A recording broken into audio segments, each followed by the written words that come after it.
Jesus nos abençoe. Poder sentar. Eu quero agradecer primeiramente ao Senhor por estar viva, por estar aqui na presença dEle, porque grande foi o privilégio, sem que eu merecesse, o Senhor me escolhesse. Então isso já é motivo de grande alegria. E quero agradecer também ao irmão Edilson pela confiança. Desde que eu recebi o convite, eu disse: Jesus, que estreito é esse?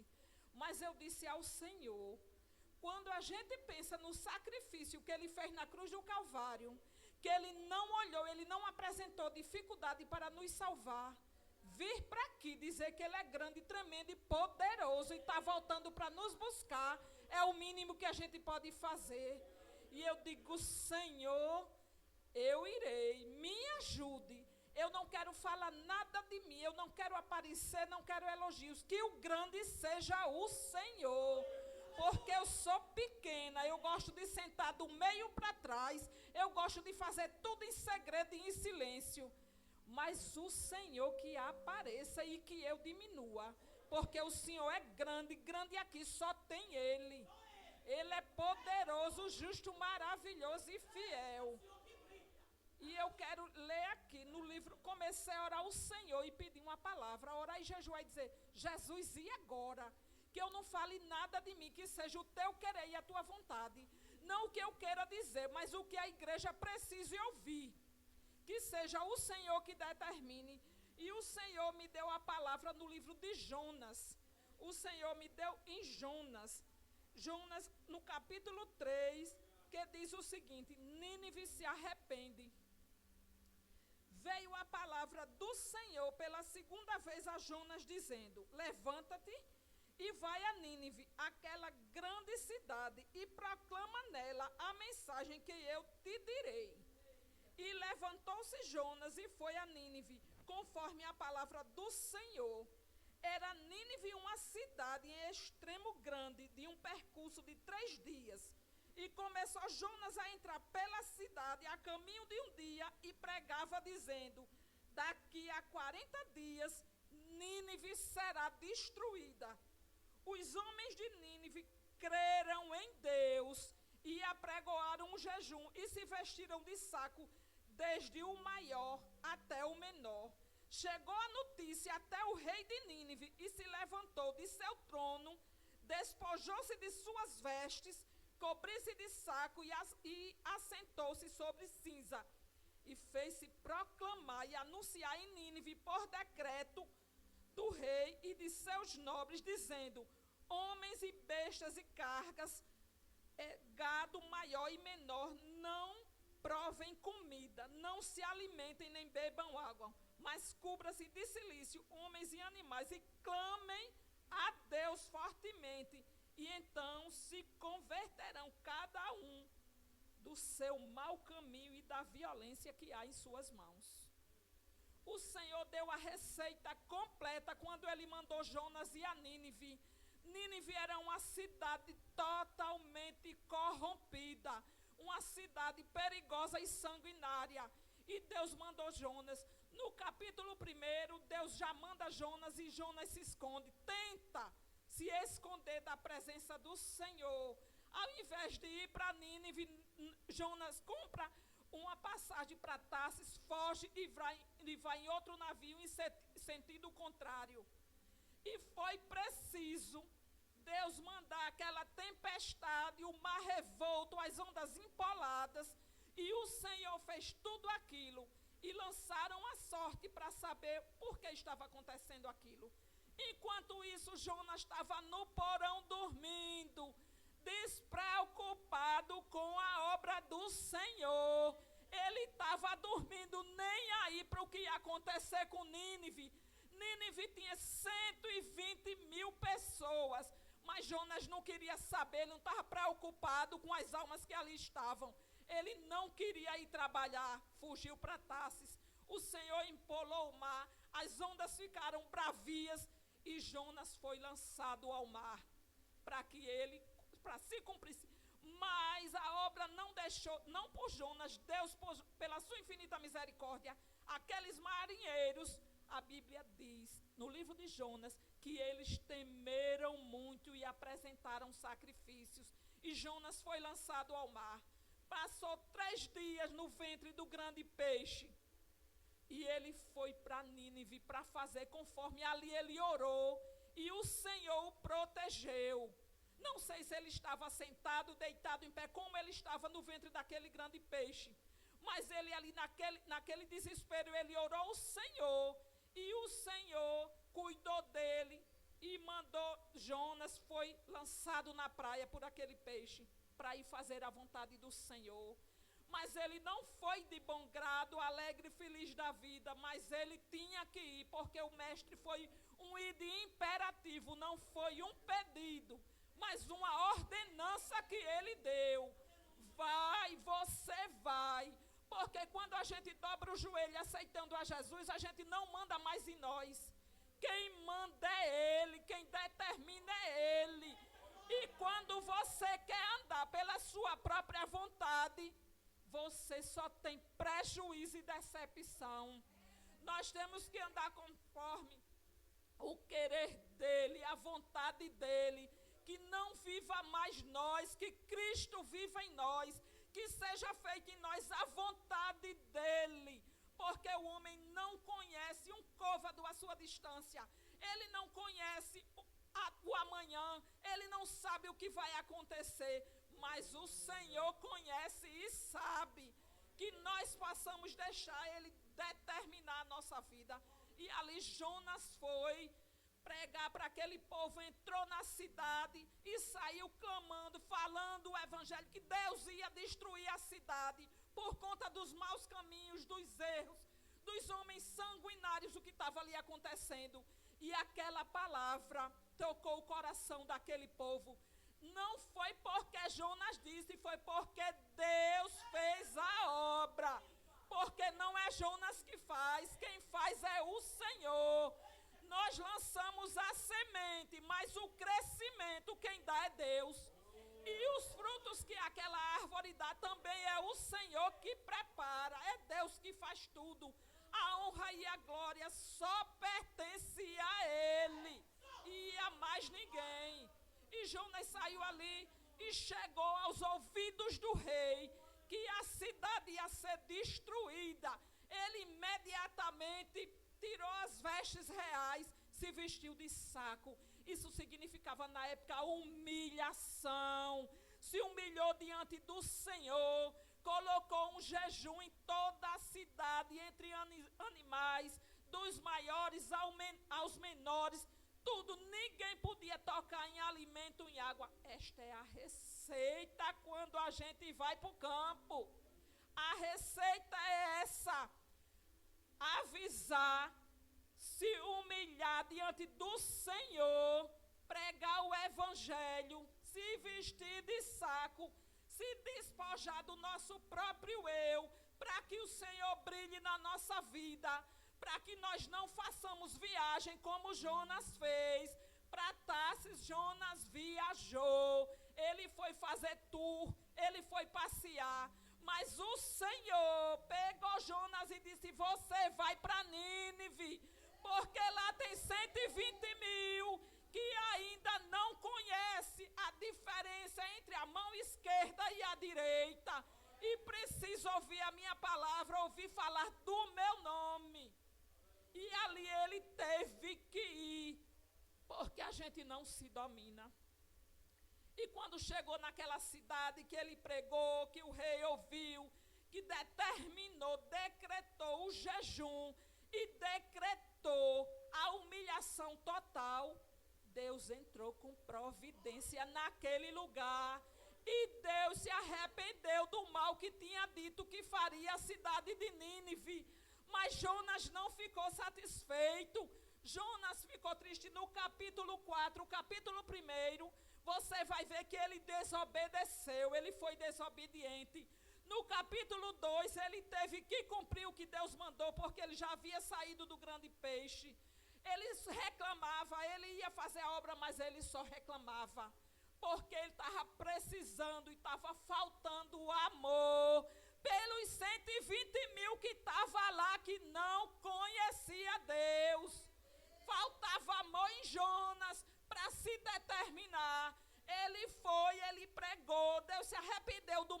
faria. Mesmo assim, ele ainda discutia com Deus. A Bíblia diz que ele ficou revoltado, ele muito se irou.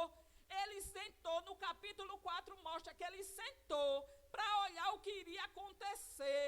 E ali ele viu, quando Deus se arrependeu, ele disse a Deus: por isso não queria vir, porque eu sei que tu és um Deus bom, que se arrepende do mal. Jonas não estava preocupado com a salvação das almas, ele estava preocupado em se garantir. Quando ele foi àquela viagem no navio, que os marinheiros chamaram ele, perguntou por que aquilo estava acontecendo, ele disse: de onde tu vens, de onde tu és, quem é o teu Deus? E ela: eu sirvo ao meu Deus, eu sou hebreu, e saiu dizendo. Ele já se sentia garantido. Então aquelas almas, problema delas, ele já servia a Deus, ele não queria saber o que ia acontecer com Nínive. Amor, não é isso. Quem reconhece o sacrifício de Deus não dá trabalho, não se nega a fazer o ID dele, porque o ID dele não foi um pedido, foi uma ordem, é imperativo.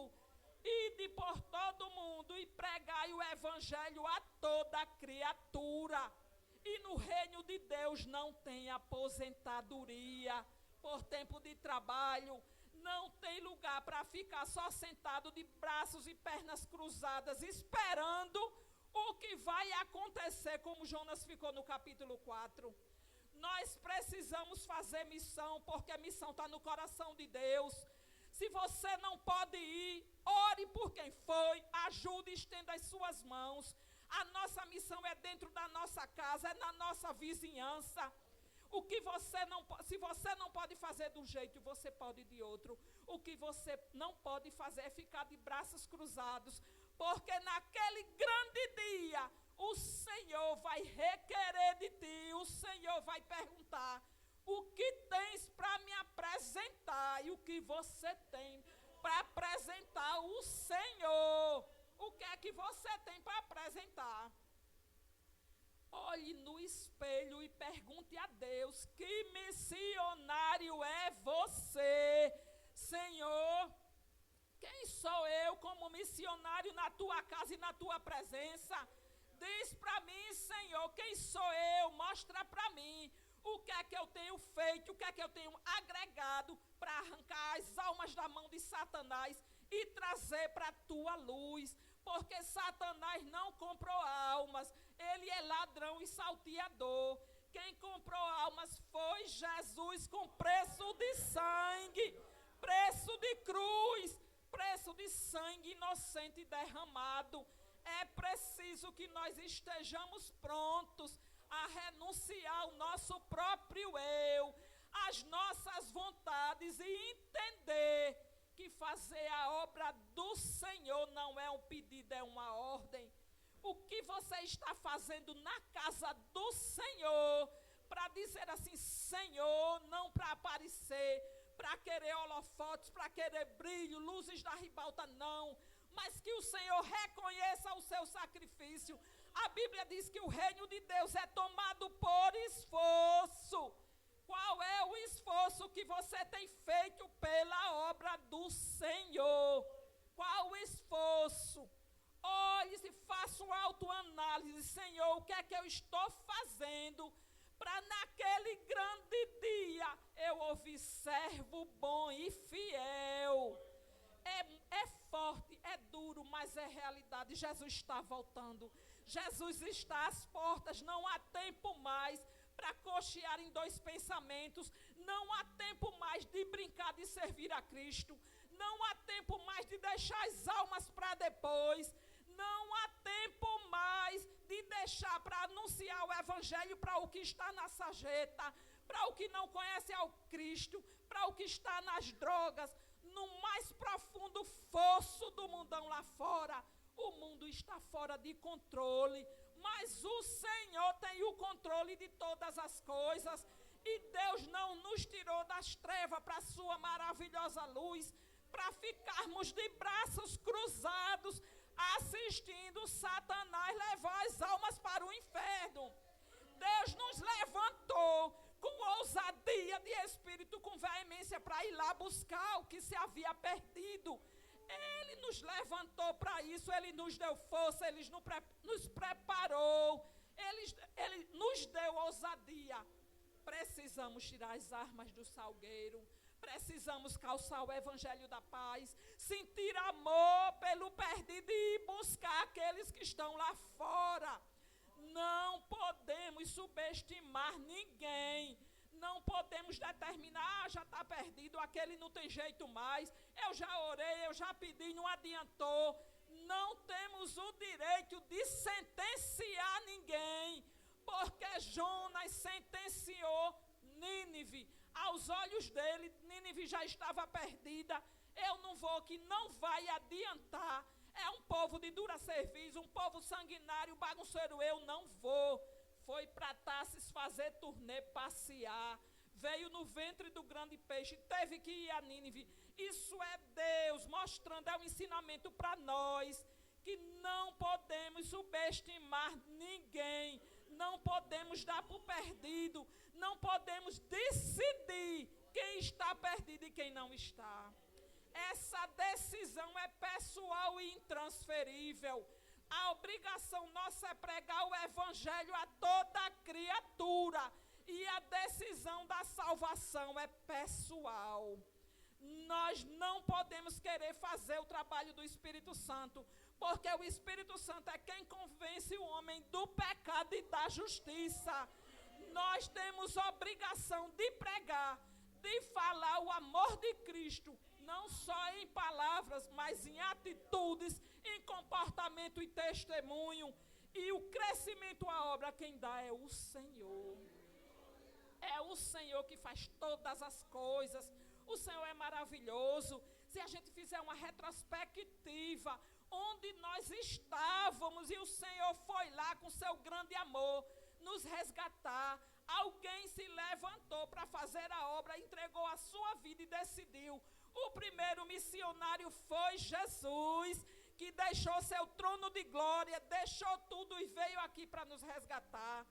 E nossos irmãos primitivos, que morreram comidos de leões em arenas, foram queimados vivos, mas não negaram o nome do Senhor. Continuaram pregando o evangelho para que hoje nós estivéssemos aqui. Eu sou prova viva do amor de Deus. O meu avô, analfabeto, já velhinho, com mal de parto, dobrava o joelho e orava pela família. Ele clamava, ele partiu para a glória e não viu nenhum dos filhos, nem os netos crentes. Mas hoje, um dia, vamos nos encontrar lá no céu com ele. Hoje, o meu pai e meus 5 tios, filhos dele, eram 5 filhos. E o meu avô dizia, eu não tenho filho para povoar o inferno. Eu não tenho filho para povoar o inferno. E o Senhor resgatou todos. Ele não viu. Quando meu avô morreu, eu tinha 10 anos de idade. Ele não viu nenhum dos filhos crentes, nem os netos. Mas até na morte do crente há esperança. Todos já partiram para a glória com Cristo pela oração dele. Não podemos desistir de ninguém, subestimar ninguém.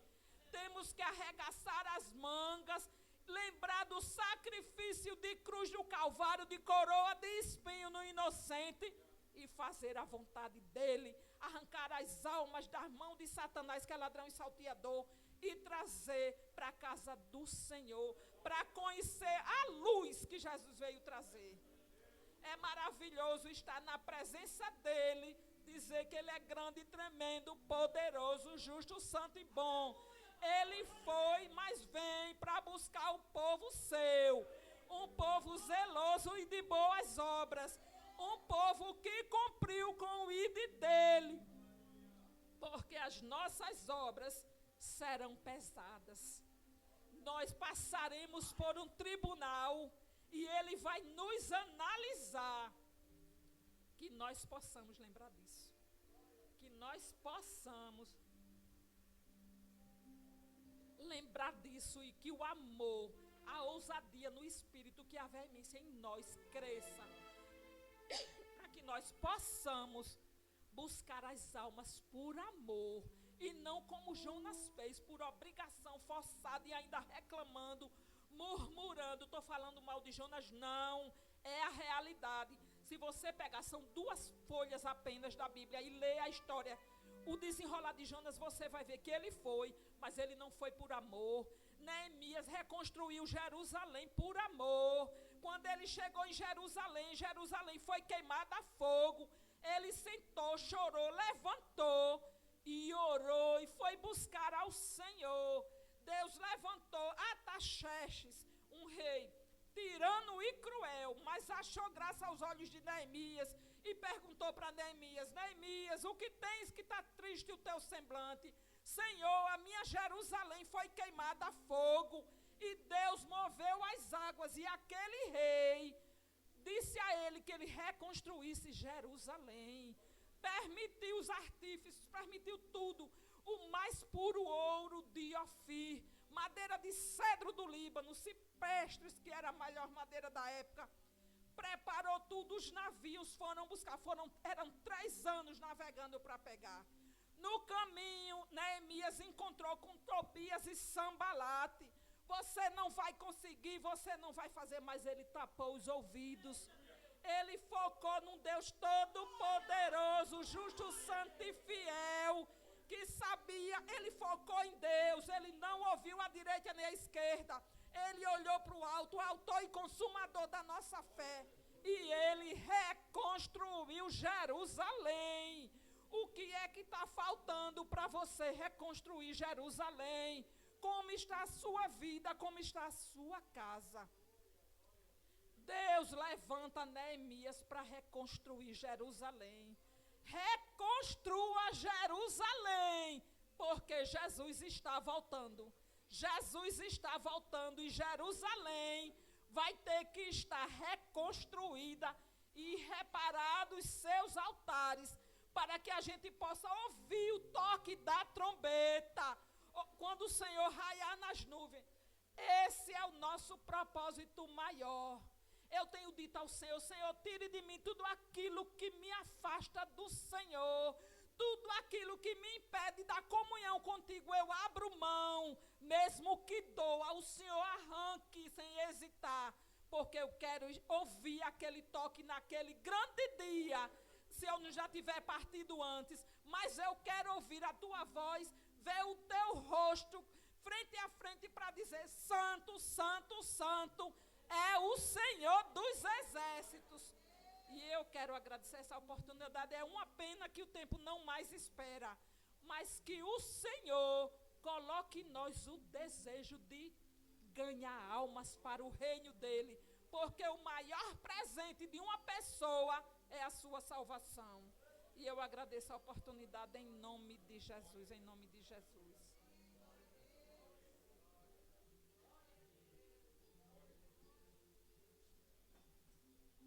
Boa esta palavra, quem diz amém. Como o Senhor é bom, né? Eu quisera ir ao campo missionário. Eu quisera, Senhor, ir a proclamar aqueles quase mortos, sem saber que há um Deus. Eu quisera anunciar outra vez. Quase mortos, sem saber que há um Deus. Eu quisera anunciar.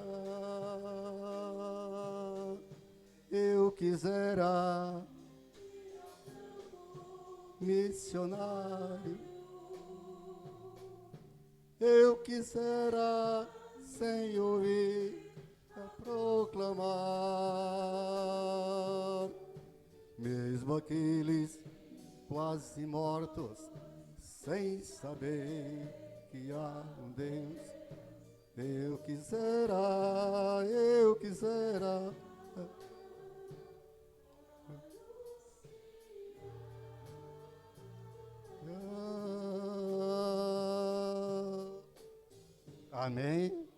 Você quer ir, diga amém.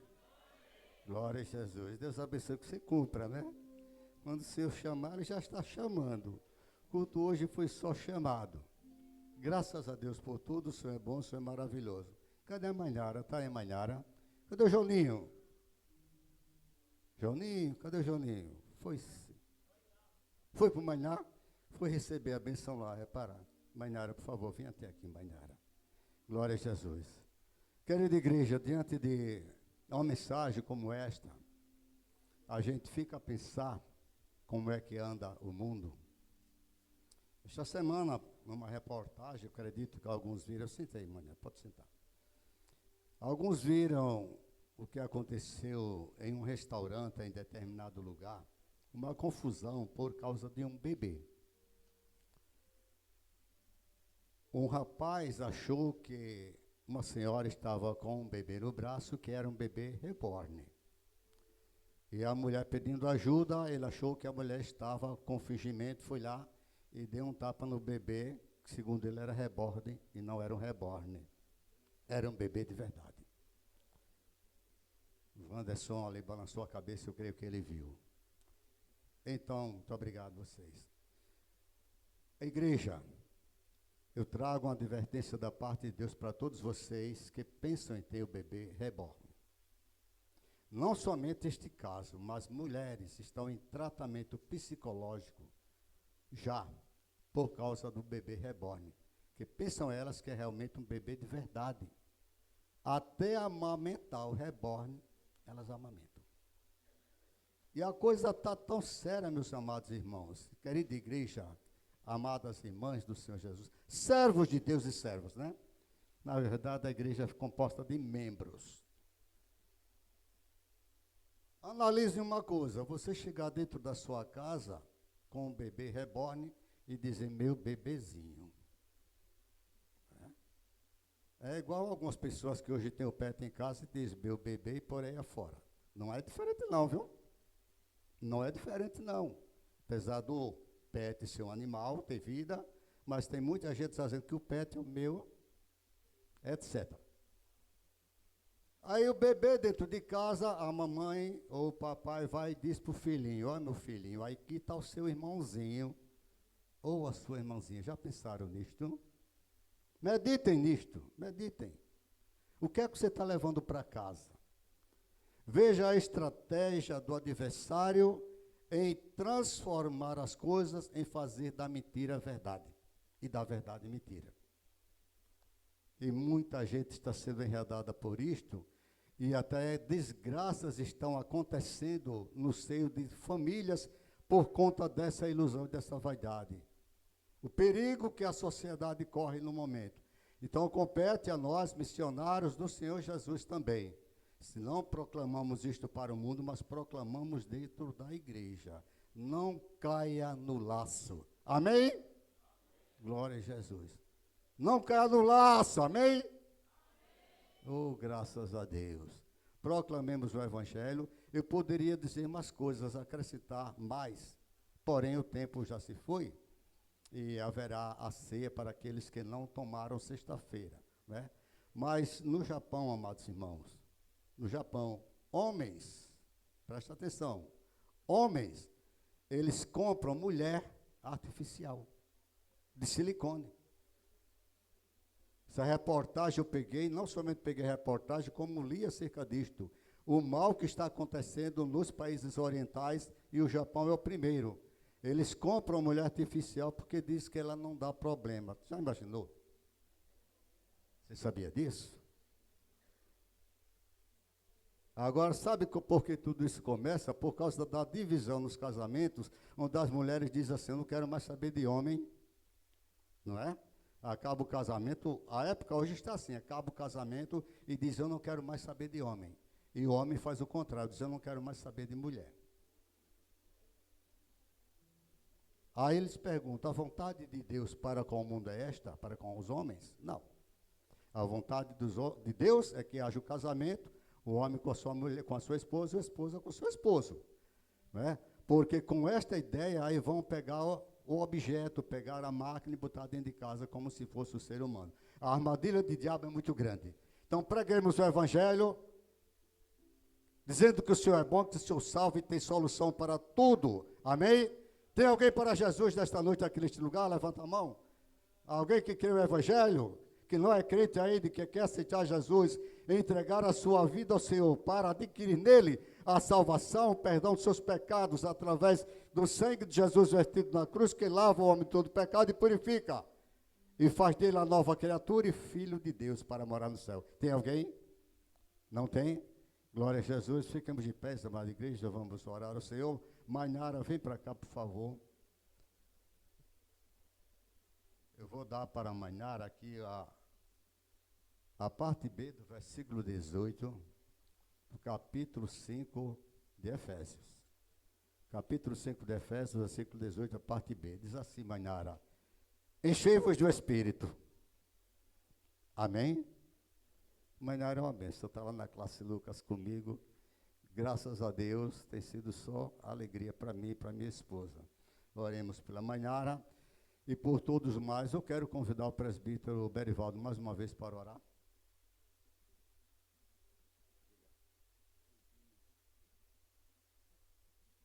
Presbítero Berivaldo, encerra este trabalho com oração e ao final a igreja aguarda pela bênção apostólica que impetrarei. Amém? O Senhor é bom? Glória a Deus. Oremos, queridos.